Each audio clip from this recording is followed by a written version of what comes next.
Hello friends, welcome to Telugu law students. TS law సెట్‌కి సంబంధించి spot admissions రేపు నుంచి అయితే స్టార్ట్ అవుతున్నాయి. ఇక్కడ మనకు కాలేజ్ వైస్ వేకెన్సీ లిస్ట్ కూడా ఇవ్వడం జరిగింది. ఏ కాలేజెస్ పార్టిసిపేట్ చేస్తున్నాయి, ఏ ఏ కాలేజీలో ఎన్ని సీట్స్ ఖాళీగా ఉన్నాయనేది ఇక్కడ నుంచి మీరు సెలెక్ట్ చేసుకోవచ్చు. ఇక్కడ 3 ఇయర్స్, 5 ఇయర్స్ ఇచ్చారు. అలాగే ఎల్ఎల్ఎం కూడా కొన్ని కాలేజెస్ అవైలబుల్‌గా ఉన్నాయి. సో మీరు ఇక్కడ సెలెక్ట్ చేసుకొని సెట్ చేసినట్లయితే ఇన్ని సీట్స్ అనేది మీకు ఖాళీగా ఉన్నట్లయితే చూపించడం అయితే జరుగుతుందండి. ఇక్కడ మనకు రిజర్వేషన్ కేటగిరీని బట్టి కూడా ఇచ్చారు. SC, ST, B C D, B C C. So ఈ విధంగా ఓపెన్ కేటగిరీ ఇవన్నీ కూడా ఇచ్చారు. సో కేవలం వాళ్ళు మాత్రమే అప్లై చేయాలంటే ఎవరైనా అప్లై చేయొచ్చండి. వాళ్ళు వచ్చినట్లయితే వాళ్ళకి ఫస్ట్ ప్రియారిటీ ఇవ్వడం జరుగుతుంది. అలాగే ర్యాంకును బట్టి కూడా ప్రియారిటీ ఇవ్వడం జరుగుతుంది. ఒకవేళ రెండు లేని పక్షంలో మిగిలింది అన్రిజర్వ్డ్లోకి వెళ్ళిపోతాయి, ఓపెన్ కేటగిరీలోకి వెళ్ళిపోతాయి. కాబట్టి అందరికీ అందుబాటులో ఉంటుంది. సో అందరు ఎలిజిబుల్ అవ్వచ్చు. కాబట్టి ఎవరైనా అప్లై చేసుకోవచ్చండి ఇది. సో ఈ విధంగా చూసుకోండి. మళ్ళీ మనం బ్యాక్ వచ్చేసినట్లయితే ఇక్కడ ఒకసారి స్పాట్ అడ్మిషన్ గైడ్ లైన్స్ లోకి వెళ్ళినట్లయితే మనం ఒక కాలేజే అప్లై చేసుకోవాలి, మిగిలిన అన్ని అప్లై చేసుకోవచ్చు. అంటే మిగిలిన అన్ని అప్లై చేసుకోవచ్చు. కాకపోతే ఒక రోజు 3 కాలేజెస్ ఇవ్వడం జరిగింది. 3 అప్లై చేసుకోవాలంటే 3 మీరు కవర్ చేయగలరా 1 డేలోనే అనేది చూసుకోవాలి. సో ఒకవేళ అప్లై చేసుకోవాలంటే అన్ని కాలేజెస్ కూడా మీరు ఆ రిజిస్ట్రేషన్ ఫీ అనేది పే చేసుకోవాల్సి ఉంటుంది. 500 to 800 ఉంది కదా, అది పే చేసుకోవాల్సి ఉంటుంది. కాబట్టి ఒక్కొక్క రోజు ఒక్కొక్క కాలేజ్ అంటే మీరు మేనేజ్ చేసుకోగలిగితే చేసుకోండి. లేకపోతే నెక్స్ట్ డే కాలేజీలో ఉండే వాటికైతే మీరు అప్లై చేసుకోవచ్చు. సో తర్వాత చాలా మంది లింక్స్ ఓపెన్ అవ్వట్లేదు అని చెప్పడం జరుగుతుంది. సో తర్వాత కొన్ని కాలేజెస్ ముందు పేపర్ నోటిఫికేషన్ ఇస్తున్నాయో లేదో కూడా కొంతమందికి అర్థం కావట్లేదు. సో మీరు ఏం చేస్తారంటే ఇక్కడ డేట్స్ చూసుకోండి. అంటే ఏ కాలేజ్ మీరు అప్లై చేయాలనుకుంటున్నారు ఆ ముందు రోజు ఖచ్చితంగా వాళ్ళు రిలీజ్ చేసేస్తారు. మీరు ఆన్లైన్ రిజిస్ట్రేషన్ చేసేసుకోవచ్చు. అయితే మీరు లింక్స్ ఏ విధంగా, ఒక చిన్న ట్రిక్ చెప్తాను, మేబీ మీకు తెలిసి ఉండొచ్చు, లేదా తెలియని వాళ్ళు చూడండి.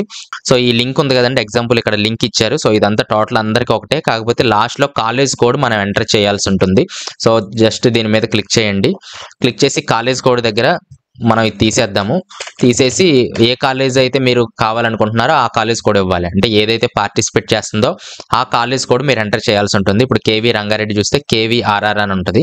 సో దాన్ని మీరు ఎంటర్ చేసినట్లయితే ఈ విధంగా వస్తుంది అనమాట. హాల్ టికెట్ నెంబరు, ర్యాంక్ ఇచ్చి సబ్మిట్ చేయొచ్చు. అలాగే ఇన్స్ట్రక్షన్స్ టు క్యాండిడేట్స్ అంటే మనకి ఇందాక నోటిఫికేషన్ ఏదైతే వచ్చిందో అది ఓపెన్ అవుతుంది. వేకెన్సీ లిస్ట్ కూడా ఇక్కడ మీకు చూపించడం జరుగుతుంది. అలాగే ఇక్కడ ఫీ డీటెయిల్స్ కూడా ఇక్కడ మీకు చూపించడం జరుగుతుంది. సో ఇవే ఫీ పే చేయాల్సి ఉంటుంది మీరు కూడా. కాకపోతే జాయినింగ్ టైంలో మేబీ ఒక 3 to 5,000 అడ్మిషన్ ఫీజెస్ ఛార్జెస్ ఉంటాయి, అవి పే చేసుకుంటారు. కాకపోతే ఎవ్రీ ఇయర్ కూడా మీరే పే చేసుకోవాలి. ఇవి ఫీజు రియంబర్స్మెంట్ అయితే మీకు వచ్చే అవకాశం లేదు. కాబట్టి మీరు ఏవి కాలేజ్ అయితే అనుకుంటున్నారో ఆ లాస్ట్లో కాలేజ్ కోడ్ ఎంటర్ చేయండి. ఇప్పుడు కాలేజ్ కోడ్ ఎక్కడ దొరుకుతుంది అంటే మనకు కాలేజెస్ లిస్ట్ ఉంది, వెబ్సైట్లోనే లిస్ట్ ఉంది. సో అక్కడికి వెళ్ళినట్లయితే ఏ కాలేజ్ ఉందో అక్కడ ఇది అనమాట, స్టార్టింగ్లో ఉంది కేవీఆర్ఆర్ అని చెప్పి, కేఎంసిఎల్ అని చెప్పి, సో ఎంజిఎల్సి అని చెప్పి ఏ కాలేజ్ కోడ్ ఇక్కడ ఉండడం జరిగింది. సో ఆ కాలేజ్ కోడ్ ఎంటర్ చేసినట్లయితే డైరెక్ట్గా మీరు ఈ పేజ్ని అయితే పొందొచ్చు. ఇక్కడ మనకు వేకెన్సీ లిస్ట్, అలాగే ఫీ డీటెయిల్స్ ఇవన్నీ కూడా ఉండడం జరుగుతుంది. దీన్ని బట్టి రిజిస్ట్రేషన్ చేసుకోండి. సో నాకు ఎవరు డీటెయిల్స్ ఇవ్వలేదు కాబట్టి నేను ఎలా చేయాలనేది నాకు తెలియదు, నేను చూపించలేను. మీరే ఎంటర్ చేసి సో అది ప్రొసీడ్ అయిపోండి.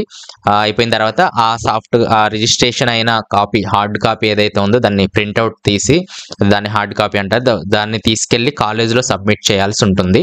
ఎప్పటికల్లా అంటే ఏ డేట్స్ అయితే ఇచ్చారో మీకు ఆ డేట్న మధ్యాహ్నం 2 గంటలకల్లా సబ్మిట్ చేయాలి.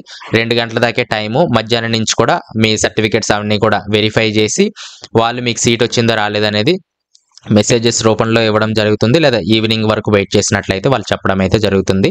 తర్వాత ఒకవేళ సీట్ వస్తే సర్టిఫికేట్స్ టీసీ ఉంచుకొని మిగిలిన అవి మీకు ఇచ్చేస్తారు. సో ఫీ కూడా మీరు అప్పుడే పే చేయాల్సి ఉంటుంది. ఏదైతే ఆ కాలేజ్ ఫీ ఫిక్స్ చేశారో అది పే చేయాల్సి ఉంటుంది.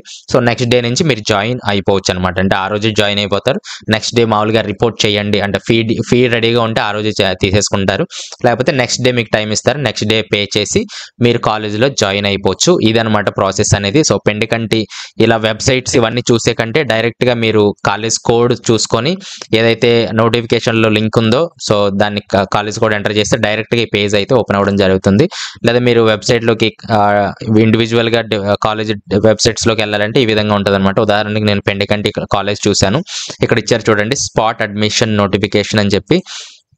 సో ఇది పేపర్ నోటిఫికేషన్ అనమాట. సో ఈ విధంగా ఉంది. అలాగే కింద కూడా వాళ్ళు లింక్ ఇవ్వడం జరిగింది. సో ఇక్కడ ఇలా, అలాగే దానికి సంబంధించిన వేకెన్సీ, అలాగే సర్టిఫికేట్స్ ఏమేమి సబ్మిట్ చేయాలి అనేది కూడా ఇక్కడ ఉండడం జరిగింది.